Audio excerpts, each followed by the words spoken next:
کفا وسلام علی عبادہ الذین اصطفیٰ اما بعد فاعوذ باللہ من الشیطان الرجیم بسم اللہ الرحمن الرحیم یا ایہا الذین آمنوا ما لکم اذا قیل لکم انفروا فی سبیل اللہ اثاقلتم الی الارض ارضیتم بالحیاة الدنیا من الآخرہ فما متاع الحیاة الدنیا فی الآخرۃ الا قلیل۔ آج جو ہے 10واں پارہ مکمل اور 11واں پارہ آدھا بڑھا گیا ہے۔ اللہ رب العزت ان آیتوں میں ارشاد فرماتے ہیں یا ایہا الذین آمنوا ما لکم اذا قیل لکم انفروا، اے ایمان والو تمہیں کیا ہو جاتا ہے جب تم سے کہا جاتا ہے اللہ کے راستے میں نکلو، استاقلتم الی الارض تو تم زمین سے لگ جاتے ہو، ارضیتم بالحیاۃ الدنیا من الآخرہ کیا تم آخرت کے بدلے دنیا کی زندگی پر راضی ہو گئے، فما متاع الحیاۃ الدنیا فی الآخرۃ الا قلیل، دیکھو جو دنیا کی زندگی یہ تو بہت تھوڑا سامان ہے، آخرت کے مقابلے میں کچھ بھی نہیں ہے۔ اگر تم نہیں نکلو گے تو فرمایا یعذبکم عذابا علیما، اللہ تبارک و تعالی بڑا دردناک عذاب دیں گے، ویستبدل قوما غیرکم، اللہ دوسری قوم کو لے کر آئیں گے، دوسرے لوگوں کو کھڑا کریں گے اور وہ اللہ کے دین کے کام کو کریں گے اور تم اللہ کو کچھ بھی نقصان نہیں پہنچا سکتے۔ اللہ رب العزت نے اس آیت کے اندر غزوہ تبوک کا ذکر کیا ہے۔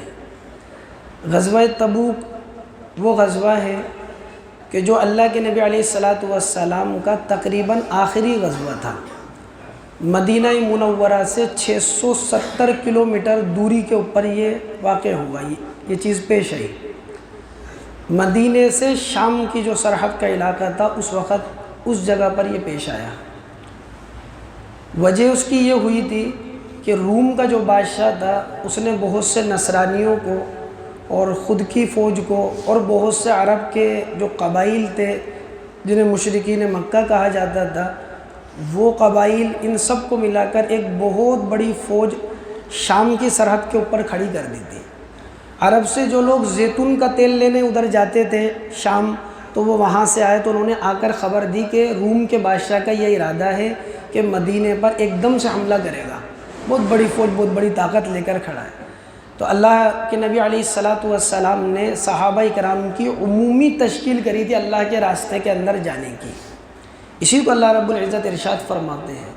یہ موقع اصل میں ایسا موقع تھا تبوک کا کہ اس وقت کے اندر مدینے کے اندر پھل پک رہے تھے، یعنی کھجوریں پکنے کا زمانہ تھا۔ مدینے والوں کا سارا گزر جو ہے وہ اسی موسم کے اوپر ہوتا تھا کہ پھل پکتے تھے تو پورے سال اس سے کام چلتا تھا۔ بہت زیادہ تنگی تھی، بہت زیادہ گرمی تھی، تو اللہ کے نبی علیہ السلام نے اس وقت میں یہ اعلان فرمایا کہ ہمیں اللہ کے راستے کے اندر نکلنا ہے۔ تو بہت سے لوگ تو وہ تھے جو اول مرحلے کے اندر اس چیز کے لیے تیار ہو گئے، بہت سے حالات کو دیکھ رہے تھے لیکن بعد میں تیار ہو گئے۔ بہت سے ایسے تھے جن کو منافقین کہا جاتا تھا، وہ یہ کہہ رہے تھے لا تنفروا فی الحر، گرمی ہے مت نکلو۔ بہت سے ایسے تھے کہ جن کے پاس عذر تو نہیں تھا، سچے پکے ایمان والے تھے، لیکن اس سوچ میں کہ آج نہیں کل چل جائیں گے، کل نہیں پرسوں چل جائیں گے، پھر چل جائیں گے، اس سوچ کے اندر وہ پیچھے رہ گئے۔ اللہ تبارک و تعالی اسی چیز کا تذکرہ فرما رہے ہیں۔ یہ جو غزوہ ہوا اس موقع پر اللہ کے نبی علیہ السلام نے عمومی چندے کی تحریک فرمائی، صحابہ کرام کو چندے کی، صحابہ کرام کو اللہ کے راستے میں خرچ کرنے کی آپ نے ترغیب دی۔ یہی موقع تھا، حضرت ابو بکر صدیق رضی اللہ عنہ گھر کا سارا مال لے کر آ گئے تھے۔ پوچھا کہ ابو بکر گھر پر کیا چھوڑا؟ فرمایا اللہ اور اس کے رسول کو چھوڑا ہے۔ حضرت عمر رضی اللہ عنہ جتنا تھا اس کا آدھا لے کر آ گئے تھے۔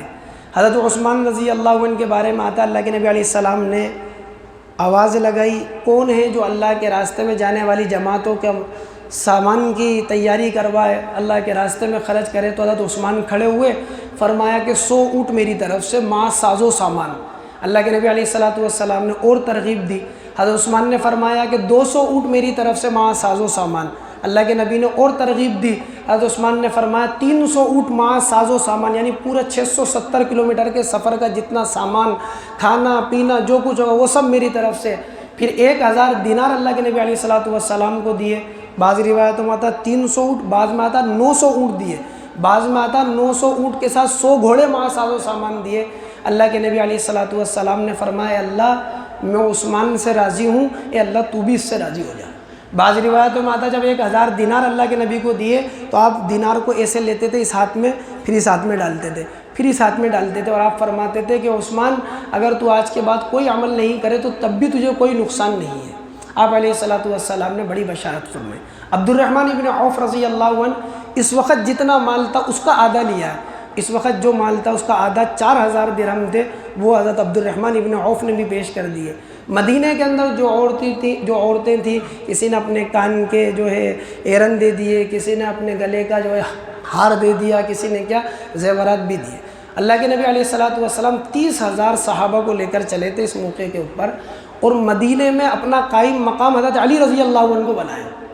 تو حضرت علی رضی اللہ عنہ کہنے لگے اللہ کے نبی آپ مجھے یہاں عورتوں کے پاس چھوڑ کر جا رہے ہیں اور آپ اللہ کے راستے کے اندر جا رہے ہیں، مقصد یہ تھا کہ مجھے بھی لے کر چلیں۔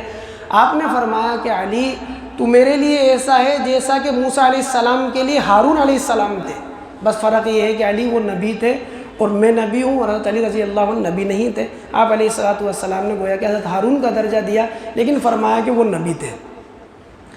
اس غزوے کو غزوۃ الجیش العسرہ، تنگی والا غزوہ بھی کہا جاتا ہے۔ اسی کو اللہ تبارک و تعالی ارشاد فرماتے ہیں یا ایھا الذین آمنوا ما لکم اذا قیل لکم انفروا، اے ایمان والو تمہیں کیا ہو جاتا ہے جب تم سے کہا جاتا ہے اللہ کے راستے میں نکلو تو زمین سے چمٹ جاتے ہو، اثاقلتم الی الارض ارضیتم بالحیات الدنیا۔ یہ جو آیت صحابہ کرام فرمایا کرتے تھے ہمیں یہ آیت اللہ کے راستے میں جانے سے، اللہ کے راستے میں نکلنے سے، بیٹھنے سے، یعنی ہمیں یہ آیت بار بار ابھارتی ہے اس بات کے لیے کہ اللہ کے راستے میں نکلے، بیٹھنے نہیں دیتی یہ آیت ہمارے کو۔ فرمایا رضیتم بالحیات الدنیا من الآخرہ، ایمان والو کیا دنیا کی تھوڑی سی زندگی پر راضی ہوگا؟ اللہ کے دین کی محنت میں آدمی زندگی لگائے۔ یہ لشکر اللہ کے راستے کے اندر گیا، جب ہرقل بادشاہ کو پتہ لگا تو وہ مرعوب ہو گیا، اللہ نے اس کے دل میں رعب ڈال دیا اور مقابلے کے لیے نہیں آیا۔ فرمایا یا ایھا الذین آمنوا ما لکم اذا قیل لکم انفروا فی سبیل اللہ، اے ایمان والو تمہیں کیا ہو گیا کہ اللہ کے راستے میں، فی سبیل اللہ یہ جو اللہ کا راستہ ہے قرآن کریم کے اندر 67 جگہ آیا ہے۔ کتنی جگہ آیا ہے؟ 67 جگہ۔ عمومی طور پر قرآن میں 3 مواقع پر یہ استعمال ہوتا ہے۔ فی سبیل اللہ سے مراد دشمنوں سے مقابلہ کرنا، عام طور پر اس کے لیے استعمال ہوتا ہے۔ دوسرا یہ استعمال ہوتا ہے فی سبیل اللہ کا انفاق فی سبیل اللہ، اللہ کے راستے میں خرچ کرنا، اس کے بڑے فضائل آئے ہیں، 1 درہم خرچ کرے گا 700 درہم کے برابر ثواب۔ تیسرا فی سبیل اللہ کا لفظ استعمال ہوتا ہے عمومی دین کی ہر محنت کے لیے استعمال ہوتا ہے۔ احادیث کے اندر 62 یا 63 احادیث میں 73 اعمال ایسے ہیں جن کو اللہ کا راستہ بتایا گیا ہے۔ جیسے فرمایا کہ جو آدمی علم کے حاصل کرنے کے لیے نکلے وہ اللہ کے راستے میں، جو آدمی اس لیے نکلے کہ علم کو مٹتا ہوا دیکھ رہا اور علم کو زندہ کرنے کے لیے نکلے وہ اللہ کے راستے میں، جو مغرب کے بعد 4 رکعت پڑھے وہ اللہ کے راستے میں، جو اس لیے کمائے تاکہ کسی کے سامنے ہاتھ نہیں پھیلانا پڑے وہ اللہ کے راستے میں، جو اس لیے کمائے تاکہ بیوی بچوں کے اوپر صحیح ڈھنگ سے خرچ کرے وہ اللہ کے راستے میں، جو آدمی اس لیے کمائے تاکہ اپنے ماں باپ کا خرچہ برداشت کر سکے وہ اللہ کے راستے میں۔ تقریباً 73 اعمال کو اللہ کا راستہ بتایا۔ اس لیے یہ نہیں سمجھنا چاہیے، ہمارے ذہنوں میں اتنا نہیں ہونا چاہیے، ہمارے ذہن تنگ نہیں ہونا چاہیے کہ ہم جو کام کر رہے ہیں صرف یہ اللہ کا راستہ ہے، یہ غلط بات ہے۔ بلکہ صحیح بات یہ جو ہم دین کا کام کر رہے ہیں وہ بھی اللہ کا راستہ ہے، جتنے علماء دینی مدارس میں دین پڑھا رہے ہیں وہ بھی اللہ کا راستہ ہے، جتنے لوگ دین کو سیکھ رہے ہیں وہ بھی اللہ کا راستہ ہے۔ 73 اعمال کو احادیث کے اندر اللہ کا راستہ بتایا ہے۔ دعوت و تبلیغ کی محنت سے زیادہ ساری دنیا کے اندر انقلاب پیدا کرنے والی کوئی محنت نہیں ہے، اس میں کوئی دو رائے نہیں ہے۔ لیکن اگر یہ سمجھا جاتا، ہمارے ساتھی یہ سمجھ رہے ہیں اگر کہ صرف ہم جو کام کر رہے ہیں یہ تو دین کی محنت اور باقی دین کی محنت نہیں، یہ غلط فہمی ہے، غلط ہے، قرآن اور احادیث کے خلاف یہ بات ہے۔ بلکہ جو ہم محنت کر رہے ہیں یہ بھی اللہ کا راستہ ہے، اور جو دینی مدارس کے اندر، مکاتب کے اندر امامت کے ذریعے، مؤذن کے ذریعے، قرآن کو سکھانے کے ذریعے، دینی تحریکات کے ذریعے سے جو کام ہو رہا ہے وہ بھی اللہ کا راستہ ہے۔ ہم مدعی نہیں بنے اس بات کے کہ ہم ہی دین کا کام کر رہے ہیں، یہ غلط بات ہے۔ ہم بھی دین کا کام کر رہے ہیں اور اللہ کے بندے اور بھی دین کا کام کر رہے ہیں۔ اللہ تعالیٰ ہمیں صحیح سمجھ نصیب فرمائے۔ سبحان اللہ۔